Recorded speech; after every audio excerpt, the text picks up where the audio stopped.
Anger is a really strong tool of the ego, and it's really, really important to have that available to the ego. Most egos do not have that available to themselves. All they have available is rage, which is destructive and which is part of the head. Whereas anger is a totally different way. It's when the head is connected to the emotions.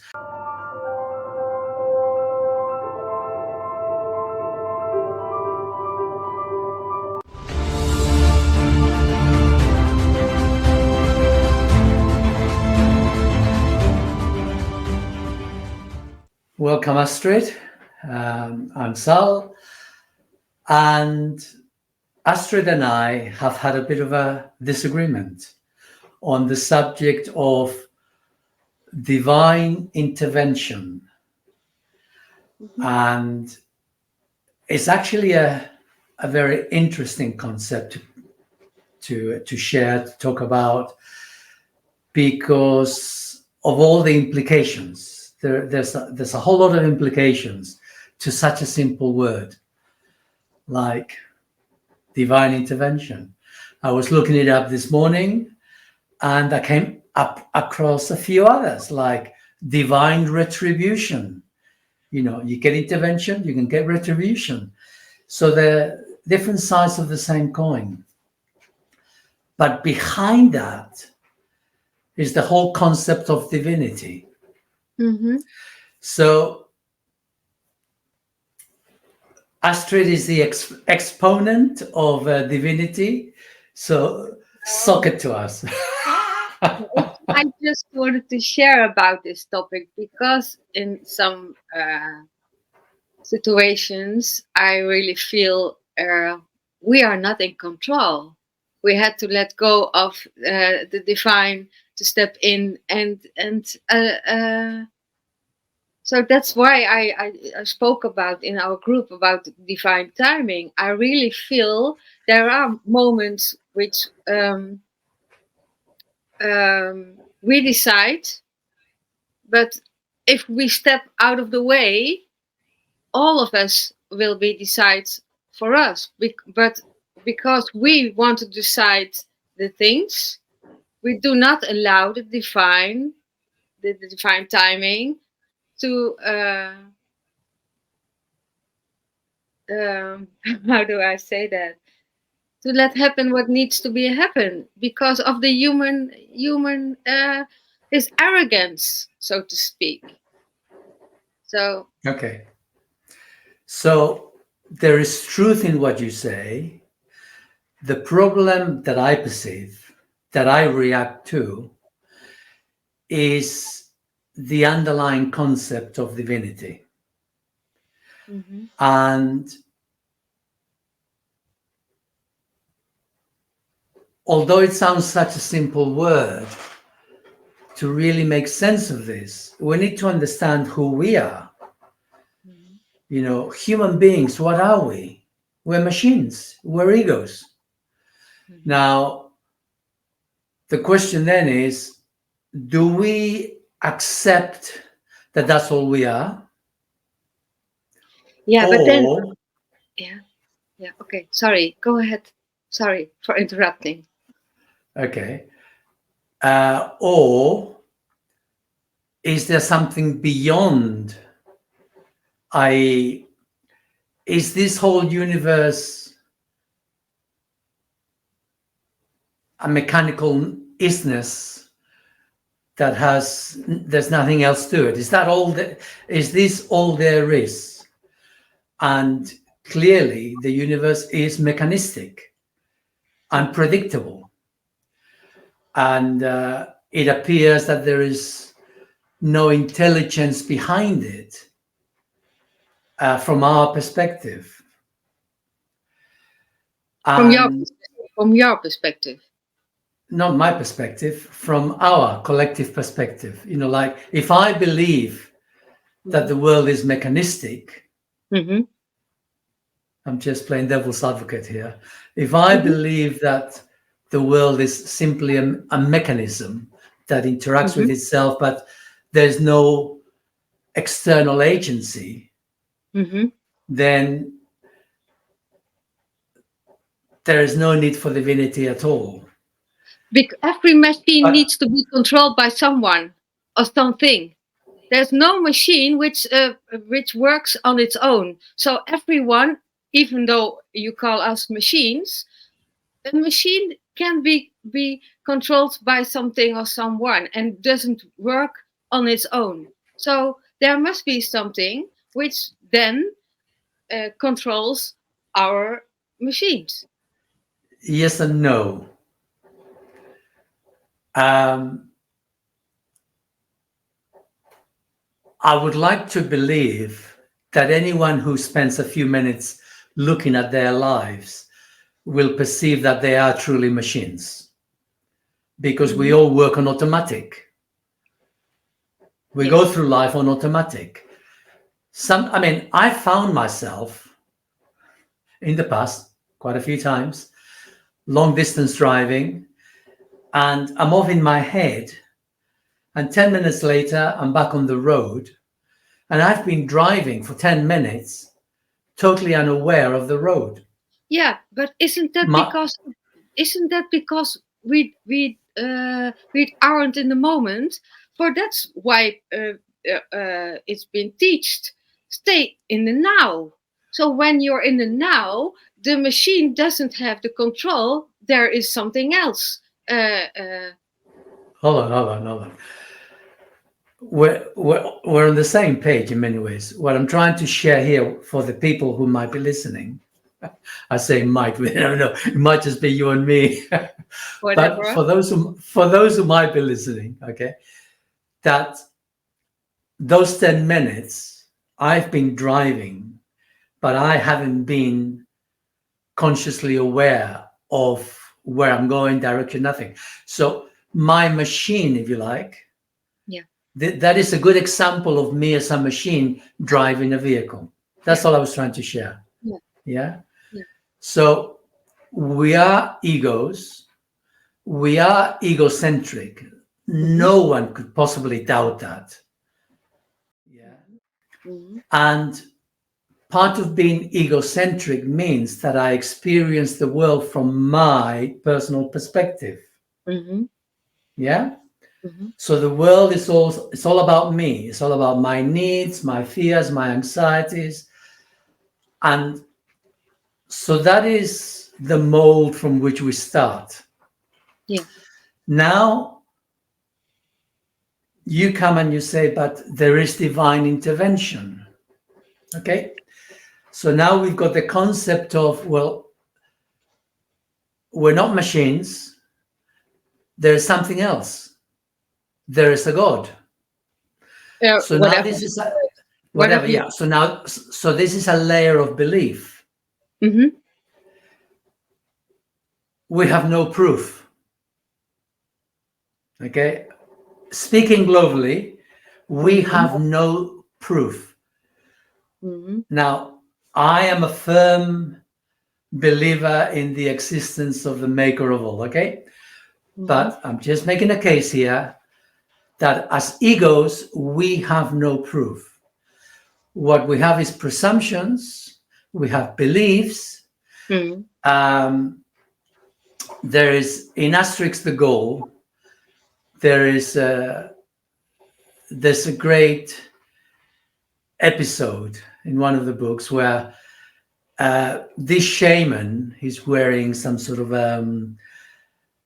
animal skin, and he comes knocking at the door because there's lightning, there's thunder, is raining. So he comes to under the door, and the whole village, they're all in one room, scared. And they're all talking about the gods, the god of thunder, the god of this, or So they let him in, and he says, I'm just a shaman who can foretell the future, and I'm just looking for a little place for the moment. So, oh, he's a shaman. Could you foretell whether it's going to stop raining? Mm-hmm. So he said, well, I don't know. I would have to read some entrails. And they said, well, all we've got is a bit of water, a bit of milk and something. And he says, yeah, I could read that, he says. So, yeah, so he has it. It's not much, but yes, I can tell that when the clouds move away, it will stop raining. Oh, everybody's so relieved. Okay. And the sun will shine. So now everybody's telling to themselves, when the clouds move, the sun will shine and the God of thunder will no longer be angry with us. So as fearful egos, we're highly suggestible. Yeah. And that was just making a case for that we're highly suggestible, we're highly ignorant of the universe around us, and we interpret events around us to suit our perception of the world. We need to acknowledge that. Yeah. I'm not dismissing God. I'm simply saying we need to acknowledge how suggestible we are. And humanity has been around for millions of years. And we haven't always been suggestible. But since the last cataclysm, humanity has descended into total and utter darkness, into the abyss of ignorance. We talk of the Dark Ages during the, around the year 1000, 1500, something like that. But really, that was just the tip of the iceberg. The Dark Ages have been with us for the last 10,000 years. Although information was handed down to us from previous civilizations, all we have is the tip of the iceberg. And some of what came across to us, for example, the Egyptians, which they had the concept of the 12 gods, was an interpretation of the subconscious nature of mankind. But we call them gods. We turn that into an interpretation of the gods. The Hindus, they had the Vedas and something similar. They also interpreted into 1,000 gods for different expressions. We are so ignorant and so suggestible that we can believe in anything that anyone who wishes to have power over us can concoct. Yeah, but isn't that... Yeah, sorry. Go ahead. Go for it. Isn't it that there is a turning point right now in which all those experiences need to be turned around in more and more awareness of what we truly are, and that's why we're in where we are in now. So yeah, okay. Well, what has been happening over the past 100 odd years is that souls with a great deal more experience, because they've been around the block quite a few times, they have been incarnating. And so they can begin to see past the bullshit. Yeah. So what we've now got today is the factions of people who have faith and belief in traditional religions. And we've got groups of people who say, that really doesn't make sense to me. But I feel it in my bones that there is something else. Exactly. And so there is a belief, but they're not out of the woods, these people.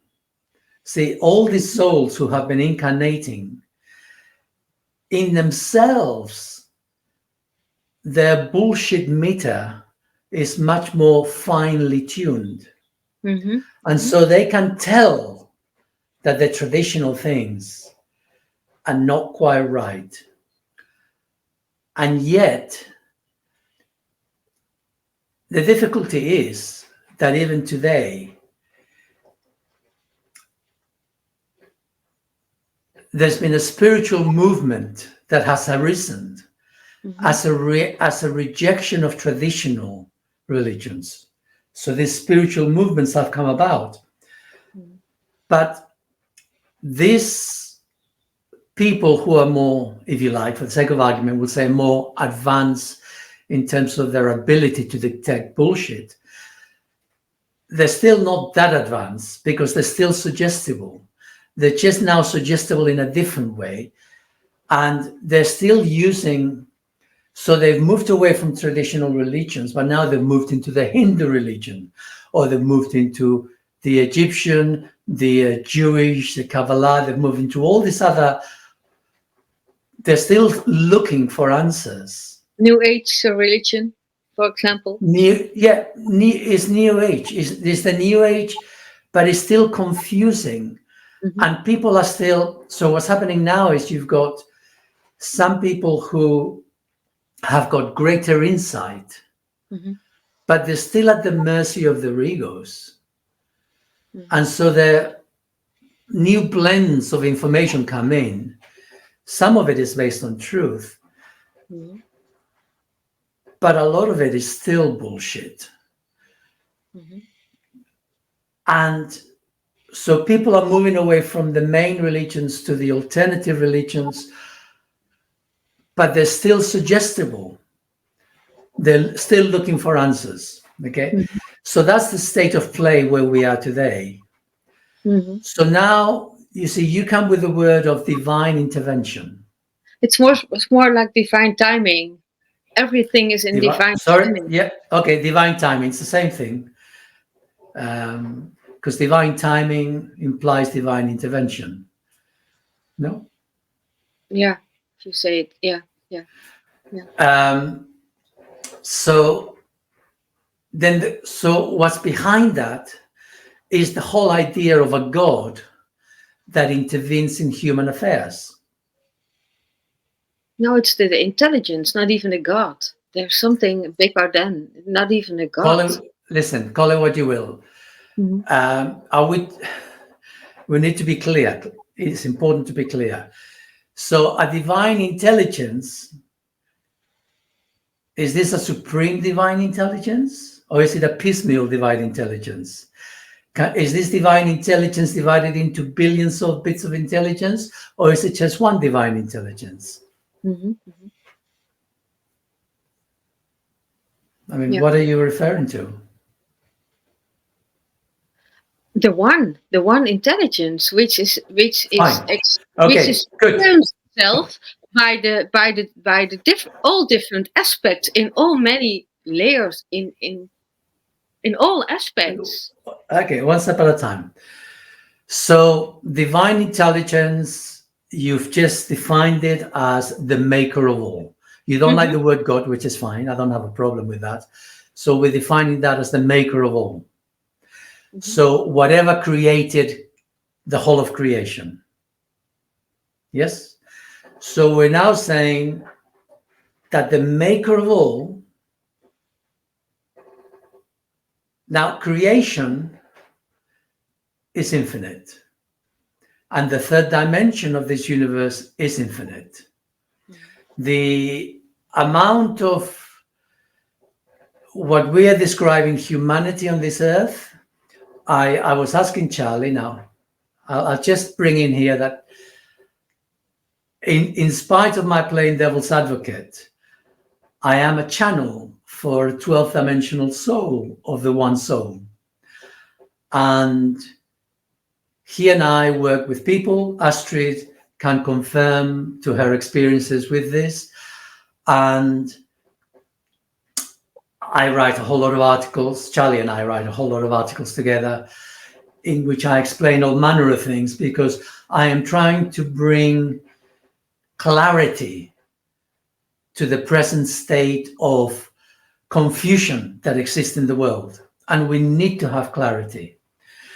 And so I'm all for the maker. I am all for the maker of all creating the whole of creation. However, there is confusion as the mouthpiece now for Charlie. There is confusion in the world as to the whole issue of divinity, and it's interfering in human affairs. The maker of all is beyond creation. Creation is part of the maker of all because the maker of all has created. You know, before creation, all there was the maker of all. So anything that comes is part of the maker of all. So creation is all a part of itself. Mhm. but it's a part of itself that has been fractured because only the maker of all is one. So if the maker of all creates creation, then the maker of all now has fractured itself to a certain extent. If you go down that rabbit hole, we end up with humanity. The maker of all did not create humanity. The maker of all created the soul dimension. So the maker of all split itself into two: the maker of all beyond and the soul dimension. The soul dimension in turn created the third dimension, the universe as we know it, which is mechanistic, which is a machine. All right. So the universe is imbued by the soul dimension. So there is soul behind it. However, if we just come to ourselves for a minute, forget that, just come to humanity. So I was asking Charlie the other day in preparation for our conversations, Astrid and I was asking Charlie, well, humanity, I suppose, well, humanity, we could be like pebbles in the beach where and I just perceive the universe as the sea and its movement as the waves hitting the shore, and we are just moved hither and thither by the pebbles, which create, there's a sort of chaos in that. But Charlie disagreed. He said, no, you're not even the pebbles. You're specks of sand just underneath the surface. The waves come in and the water seeps into the sand and it goes out and it drains away. But you're not even on the surface. You're not even that significant. We are nothing. In the scheme of the universe, we are nothing. Mhm. And to imagine that the maker of all, with creation in its vastness, in its infinite vastness, would actually intervene in an individual's life because I pray or because I ask, because my ego thinks is that I'm the goody and you are the baddie, and divine intervention is if there's a divine intervention on my behalf. I'm not addressing myself to you, Astrid. If there's divine intervention on my behalf, then it means every stick has two ends. If the maker of all favors me, someone else is in disfavor. And that is how the average human interprets that. Yeah. People of a religious, traditional religions, that's how they understand that. And so the concept of divine intervention is fraught with misunderstanding. So divine timing, okay, I've been itching to get to divine timing. Divine timing, the assumption that the maker of all could or would or does interfere with our mechanistic process at any given moment of our lives is part of that confusion, ego confusion. Then I have a question. Why is it then when people are able to stay in the now, to don't allow their ego control their way, everything lines up in synchronicities? Why is that? When you're not controlling it by the ego, but something else is guiding you towards things when you allow and trust. I surely believe, and that still do, that while insignificance the human call, our divine spark, not even matter how big or how small it is still a part of that whole. So I don't feel this significant at all. And on the other hand, there is this, and I don't think this is a belief or indoctrination or whatever. If we get out of our ego mind and be in the now and being aware of what our ego wants to do with us, our machine, but we can uh, um, um, take step back from it and then allow this intelligence to work through us. That's yeah. I'm sorry, but I still have to speak out for what I feel about. So Of course, and you must, and it's important. And this is why we're having this discussion, because in many ways, this is not about you, Astrid. This is about how people perceive the world. Because, like I keep repeating, there's a lot of confusion in the world, and there's a lot of gullibility. and that is Yeah. yeah. Okay, yeah. Yeah. People are very, very gullible. And so these are core concepts that need to be, it helps to understand them. But it also is important to see past the confusion which these words bring. Divinity is a word that brings confusion, because divinity assumes either one god or a pantheon of gods interfering in human affairs, and that's not accurate. Yeah. And what There about is no.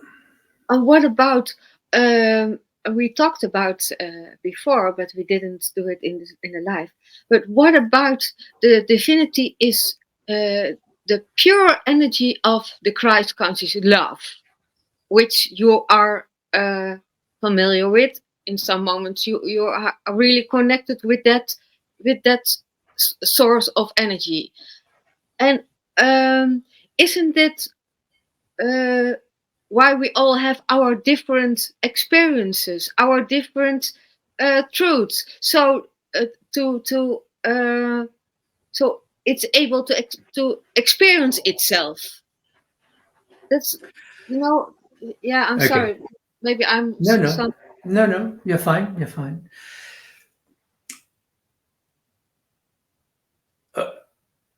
To understand to where we need to get to, we need to realize that yes, there is a fragment of soul within each of us.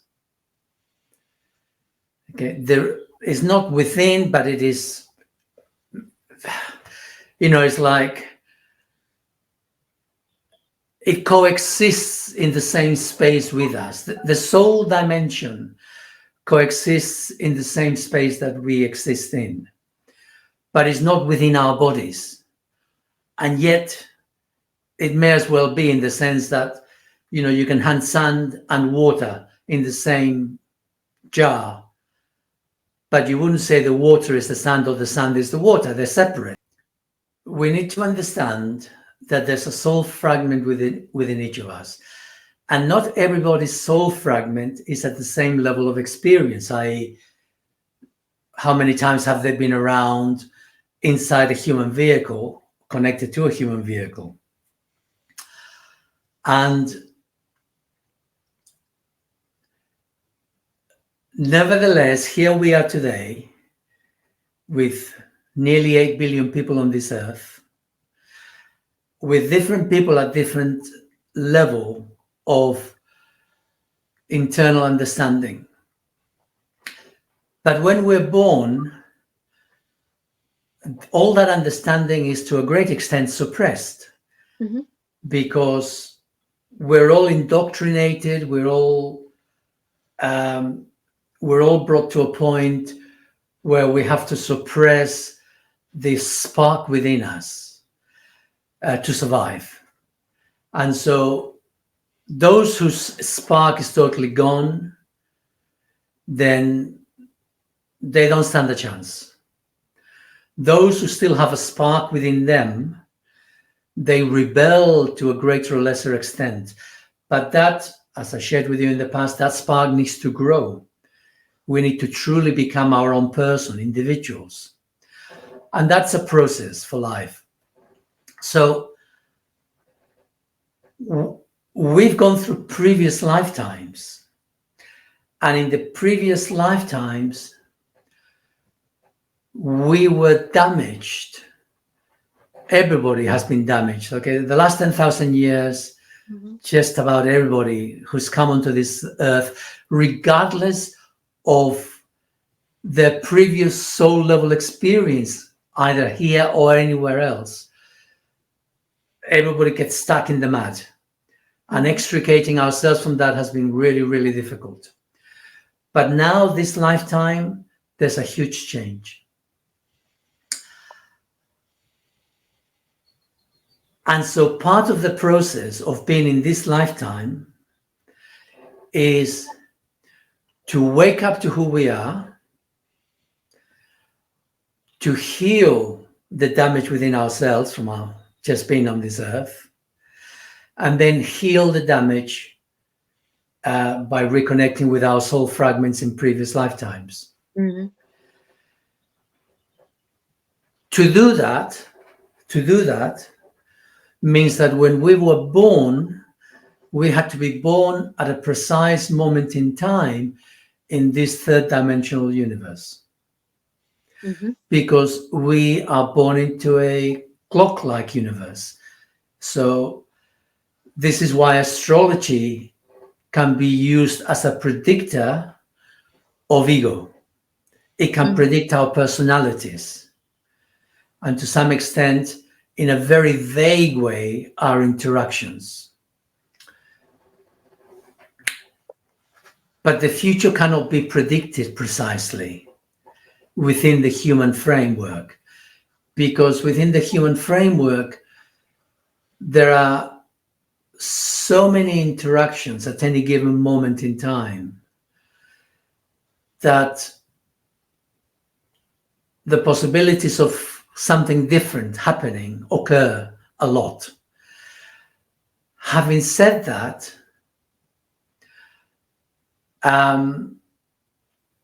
there is an intelligence at the soul dimension, not the maker of all, but at the soul dimension. There is an intelligence that interacts with each other to help those of us who are ready to wake up, to truly wake up. A lot of people have been waking up to the pandemic. That's not waking up, guys. That's just beginning to wake up to, like, there's more going on here than meets the eye. But to truly wake up, and that process of truly waking up does require certain experiences. And that is pre-planned 8,500 years in the past, with no guarantee that it will happen as foreseen, because the future is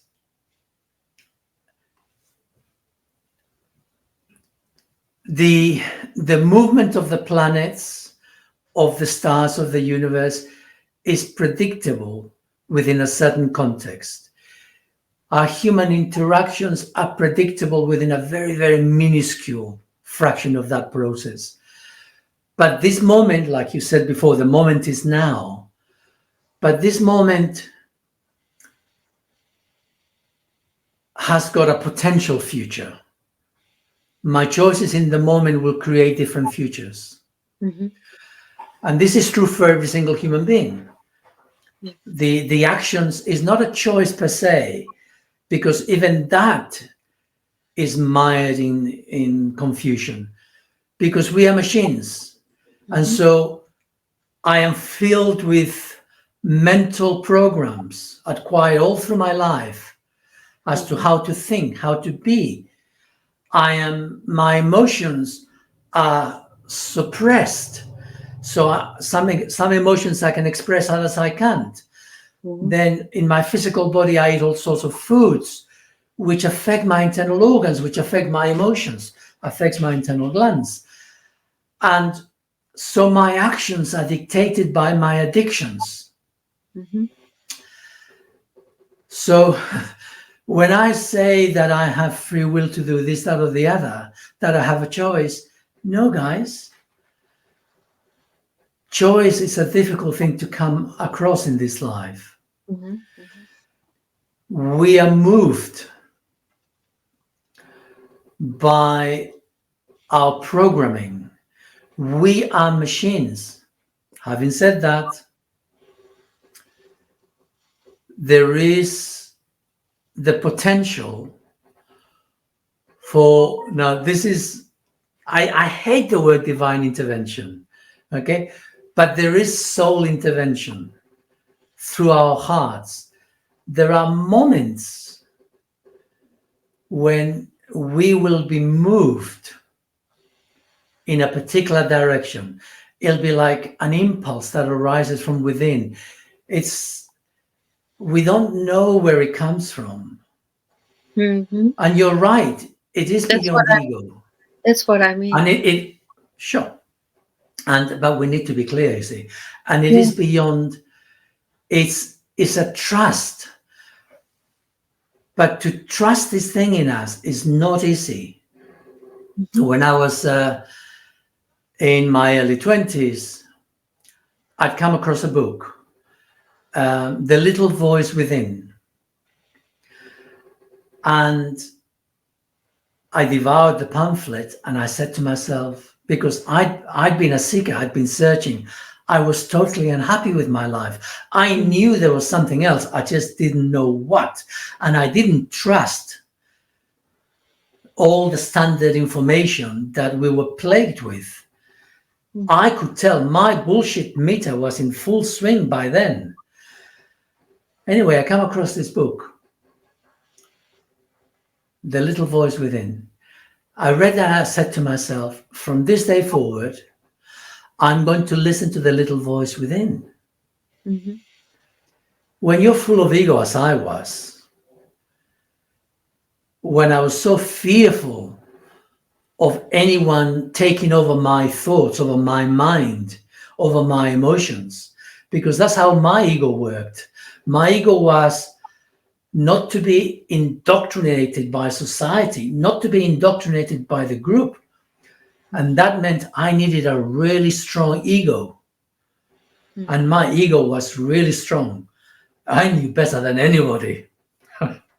It's a fallacy, but it kept me controlled. It Was your stopped me survival from, mechanism. It was your it survival was my mechanism. survival. It was Yeah. my survival. But nevertheless, within that, I gave way to, I will listen to the voice within. Mhm. And not long after reading that book, I was at a party. It was a top floor flat in London. It was a small flat, and it was dimly lit. It was in the evening. Anyway, I went in there. People were chatting, had a drink, and I stood by some people around, and I thought I'll just sit down. And behind me there was a glass bamboo table, and I thought I'll just sit here. And I went to sit down, and as I was going down, a voice in my head said, "Don't sit there." I mean, it was loud, it was strong, and I just stood up. Why not? And I looked at the table, there was no glass in it. It was just a bamboo without Yeah. glass. Yeah. So I had made an assumption that there was glass in the dimly lit room, didn't give it two thoughts. Yeah. And from that moment forward, there was a part of my ego that said, I will listen to this. Yeah. But that's what I mean. Yeah. Yeah. Yeah. So that's how it began. But that wasn't divine intervention of any sort. That was simply my soul fragment had managed to get through to me. Yeah. Okay. Whatever you call Because it. it You was call it, important. you It call was it the soul. important that I began to listen. Yeah, but you Okay. call it the soul, and that's what we talked about earlier also, about using the right words. You call it your soul fragment. I, in my interpretation, call it on the divine timing, which seems to be the But it's soul. important. It's important. The words are important because there's so much confusion. Yeah. And you know, words, they're part of our unconscious, the collective unconscious. Mm-hmm. And they have all manner of interpretation and influences. This is why we need to be so clear, so clear. This is why I make so much effort to say, look, there's a difference between emotions and feelings. They're not the same. Yeah.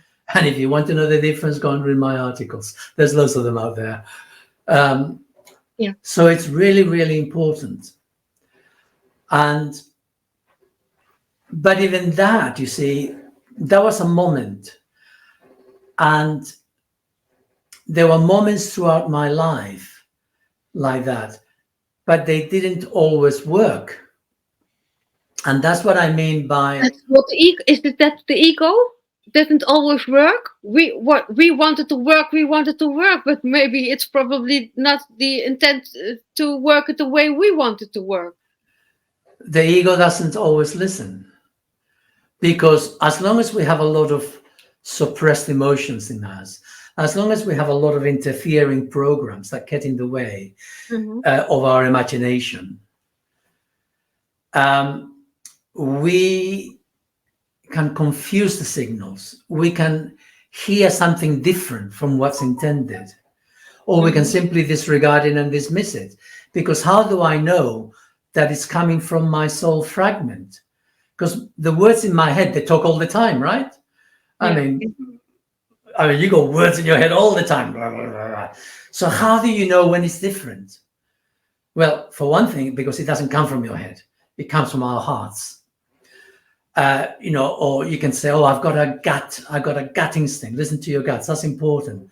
Yeah. But the gut instinct comes from our ego, but it comes from our biological ego, which bypasses our programming. So it comes from what our bodies really need. Listen to your gut instinct. There is a knowingness within us, but this is not quite the same. So this is a prelude, if you like. Gut instinct is a prelude to listening to the promptings that come from our soul via our hearts, and that is different. And so this whole thing of divine timing, I just so object to the whole lot. I'll give you an example from my life that I was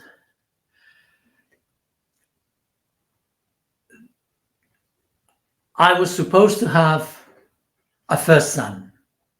So my first son was the product of the mother of my first child and I. And I know that in a previous lifetime, I was the female, she was the male, she was from a well-to-do family. He got me pregnant, and then for political reasons, he forced an abortion on me at the time. She owed me a son. In this lifetime, it was an important event. It was a great important event. We were meant to come together, all pre-planned, right? But you cannot the timing, you cannot judge the timing. There's just so many variables in human interactions. So to make sure that this came to be, first of all, she and I met 3 times, twice in London, uh, living close to each other. We didn't know each other. It was only afterwards that that we lived close to each other. So there would be a meeting. It Yeah. didn't happen. The third time, she lived in another part of the country. I lived in another part. Her ex-husband lived where I lived. He had a party. He invited her, invited me, and finally we met. So by the time we met, my mother had already been working for 12 years for the best friend of her sister. Okay? Mhm. So that There was was the a lot of default. preparing going on. There was an awful lot of preparing. If we had not met at that party, somehow, by my mother, who worked for the best friend of her sister, who Mhm. turned out at the end of the day to be his uncle, um, the event would have happened sooner or later, somehow. Okay? It Mhm. was so like there's no such thing as divine timing. What is All it there then? There's is no. approximations. It's approximation. It's trying to But do the best of a bad job. there is something. There is something which must be involved in this. There are too many variables. It's not just me, okay? It's not just about my my soul fragment motivating me in a particular direction. You've got to motivate every other player in the game for the Yeah. same moment. Yeah. Yeah. And that depends on their ego and where they're at. Okay, I understand. But if they are not ready at that moment, then this intelligence will arrange another situation and another My and point another. is, yes, but my point is divine timing, okay? Like the assumption that they can just make, Yeah, okay. God, whatever makes things happen at a particular moment in time. It's not like that.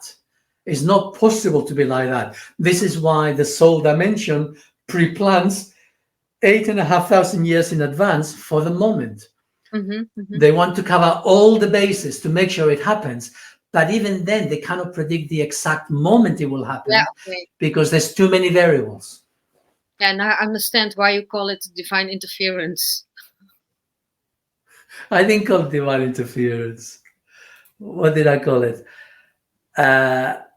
I said Yes. divine retribution as well. The opposite of intervention and retribution. The assumption, you see, there is this huge assumption that God, the maker of all, intervenes in human affairs. But that is an egocentric view of the world where we ascribe human qualities But to God. sometimes you cannot even explain why. Uh, for example, it's a personal situation which I had with my son. At some point, I decided to fully step back to take care of him because he needed care and I couldn't give him that what he needed. And then he, at some point, by making this decision, he landed in an how do you call it when people are homeless, in a homeless place. So he was being brought there. And at one time, I said to the authorities, I step back from any kind of care which my son needs, which I can't give. I give you the full responsibility of taking care of this man, this boy.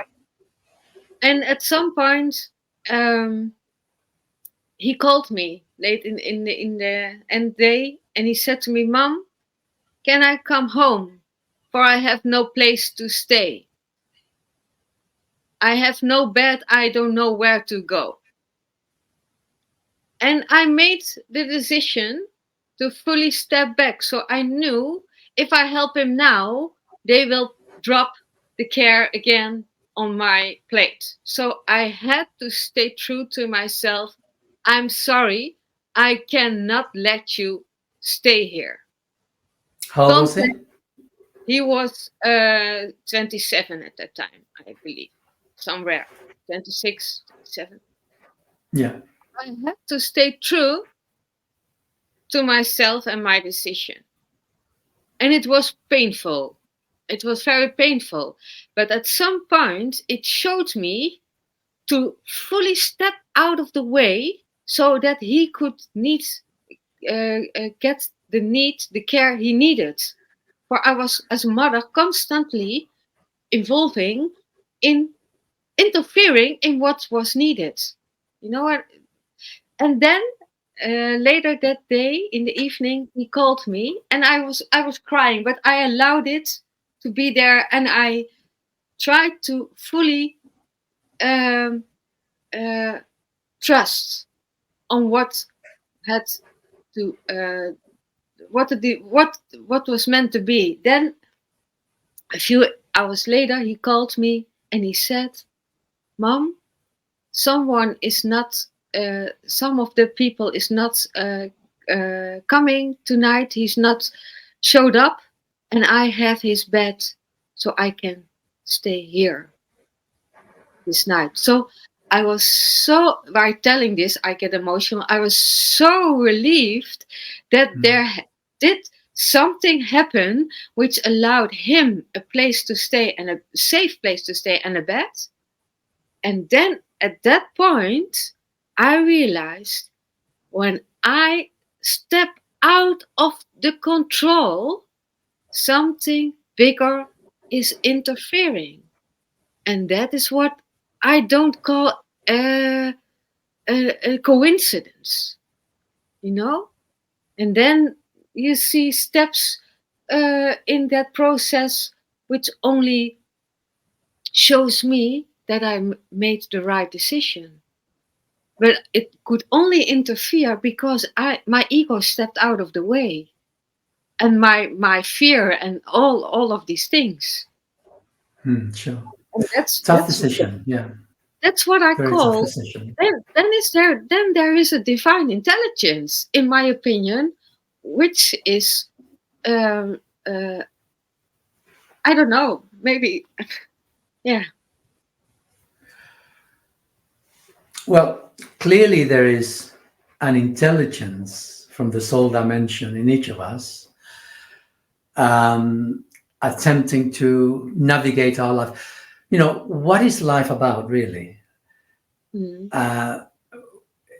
Life isn't really about the ego. Life is about the soul experiencing through the body. Yeah. Mm. The problem is that we're damaged. And so, what the souls do for each of us is try to navigate our relationships so that we will experience the truth of who we are, Yeah. so that we can wake up. Because, you know, it's only a little prompting here and there. Most of the time, we're just totally in ego. We're just egocentric. We're just lost. We're confused. We're in our heads. We're not even in touch with what our emotions are, let alone what we feel. We're so disconnected. So, to the extent that we're that disconnected, there's this whole fragment trying to integrate itself with its past, previous incarnation soul fragments. But to get there, I can only do it in the moment now, because only now exists. Mm-hmm. Yeah? Yeah. This Yeah. moment now, that's all there is. So what can we do in the now? And so there's this promptings within us, but the prompting is for us to experience so that we can find ourselves, so that we can actually, as you say, put the ego to one side, Yeah. so the communication happens. Yeah. Not to get rid of the ego, but just to move sideways a little bit so something comes through. But also, not only the communication, but also the understanding. In our previous video, we talked about the ego aspect, and like I mentioned, I wasn't fully aware about the three parts of that. After we spoke about it, I uh, get this insight about, hey, that's how it works. And for I realize, for we call it the machine who's running the program, who's running our life and our show, we are also able to, while being aware, hey, this is my emotional programming, this is my ego programming, this is my physical programming. While being aware of that, we are the ones who control the machine. So we are also the ones who uh, um, um, go a step further than only running our machines. And that's what I mean with being in the now, being aware of what's happening, but also allowing that other aspect to guide us. So It's a complex. then they merge. Then they. But at some point, I even think at first in my situation, which I'm aware, there is a kind of merging about those three aspects and that other aspect. But I think when you work through what you have to work through, then there is this part, those two aspects are not fully merged anymore, but divide, and then you are able to allow this part to be present and only look at the distance from what this part is uh, doing or telling, but not influencing you fully anymore. And maybe there will be some influences for this. There's a whole process to really fully divide from those aspects. But I think when you are in this soul aspect, what you're really truly meant to be here for, then yeah, then it's Okay. I need to share that there is no control doesn't come into it. Any words of control, they're all ego. They all come from the ego. There is guidance, there's understanding, there's empathy, there is compassion, but there's no control. mm-hmm, I don't control my mind. I don't control my emotions. I don't mm-hmm, control my body. yeah, I try to work with all of that. Yeah. My ego never leaves me. no, no, Me and no, my shadow. My ego's always there. That never goes away. Okay. mm-hmm, Ego mm-hmm, is here. yeah, yeah, What changes?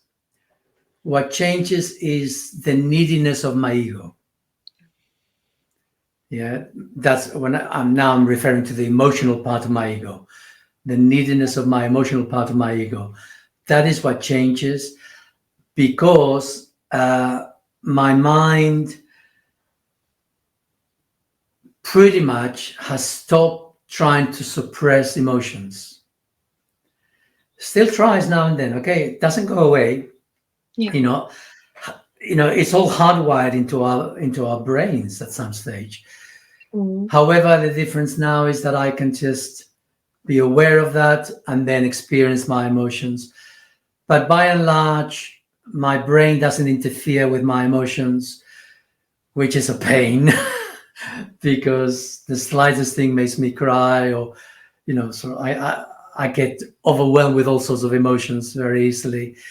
mm-hmm, And it's a plus or it's a minus depending on one's viewpoint.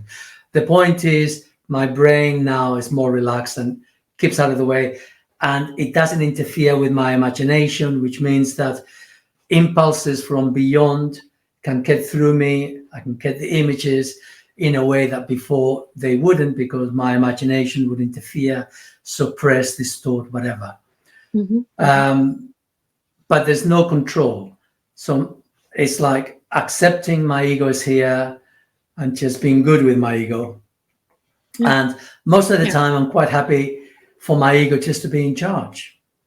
Why not? mm-hmm, mm-hmm, It's not like my ego is going to do anything horrid. I've got a nice ego.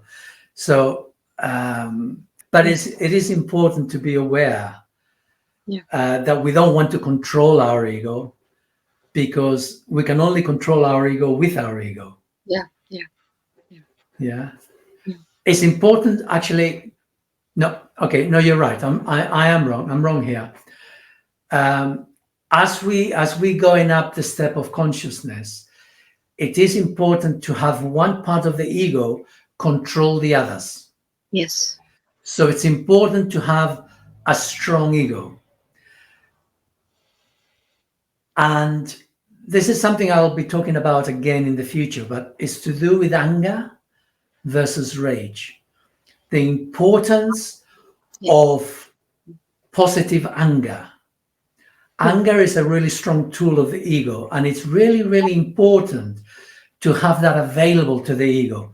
Most egos do not have that available to themselves. All they have available is rage, which is destructive and which is part of the head. Whereas anger is a totally different way. It's when the head is connected to the emotions, Yeah, the and the healthy body way. is actually working as one. Yeah, it's linked The healthy, together. the healthy way of responding. You're giving your boundaries. Yeah. Yes, exactly. And I need to speak about that in the future because it's so important for what's going on in the world at the moment. Yeah. Okay. So anyway, so it's important to have a strong ego, but we need to keep it in check. And this is, I mean, like this conversation could go on forever. This is why how we use language is important. Like if I speak with someone, I speak with someone, I don't talk to someone. Okay, so I need to keep my ego controlled by having the right language of expression, which keeps me aware and awake to how my ego is either running out there in charge or whether it's actually, yes, we're here, but it is contained. Yeah. Mhm. So how we Mhm. use language is really important. Yeah. How we speak with other people is really important. When people say, well, me and Joseph went to do so and so. No, Joseph and me went to do so and so. Step back, so we need to have a strong ego, and at the same time, we need to control our ego. Mhm. So it's a pull-push scenario, and language is a really good way of learning how to do this, how to contain the exuberances of our ego, because we're very greedy, we're very needy, we're very pushy, we're very fearful, and it's always me, me, me. Well, that's okay. Just keep it tight. Mhm. Yeah. Yeah. I mean, that's just a prelude to before we can get the ego to go to the side, we need to have a strong ego. So that means because we're fractured, something else I mention all the time. Only God is united, only God is one. Everything else in creation is fractured. And we are very top of the line. We are very fractured. And so our personality is fractured. We got dozens of different bits of personality. So we need to gradually bring them in. We want to bring them in so that at the end of the day, we only end up with 3 ego facets: the mind, the emotions, and the body. Okay, so they're united. They're separate and yet they're united. That's what we're after, and it's a process. But we'll always have ego, and it's okay. But just have a congruent ego that can move sideways to let the heart through. Hmm. Yeah. Thank you for this conversation, and thank you for reflecting on on this. I really appreciate. Yeah. Right. So yes, we've all got a soul fragment, more than one actually, because there's a collaboration. Each of us as an individual go through life to wake up, and we wake up in collaboration with others. Your son is part of your collaboration towards you waking up to yourself. Yes, I know. For that soul fragment, that light within you to really shine powerfully. But to get there, you need to have your boundaries. Your anger needs to say, actually, no, you're a grown-up lad. I'm not responsible for you anymore. I'll help you, but I'm not responsible. You have to stand on your own 2 feet somehow. That's a boundary. That's the boundary of your anger that says, no, this is me, that is you. Yeah? And it's an important distinction. So well done for making it. And it's a hard one. Yeah. Anyway, we've just gone over an hour. Unless there's something else you want to share, we could stop here. And for those of you to listen to these things, please, if you enjoy our conversations, give a like, subscribe. If you watch this through Facebook doesn't give us any likes, subscription. It doesn't acknowledge that you watched it. So please come. If you watch it there, please come to YouTube and just click a like. And feel free to ask questions. Any last words, Astrid? No. No. I will thank you for your time, and really appreciate reflecting on this. Well, thank you. Thank you. This is all thanks to Astrid. It's Astrid who triggered me into this whole issue, and it needed to be aired between us. And in my view, it needed to be aired for those of you at large. All right. So thank you. Thank you. Thank you, Astrid. Bye-bye. Bye-bye, Sel. Bye-bye.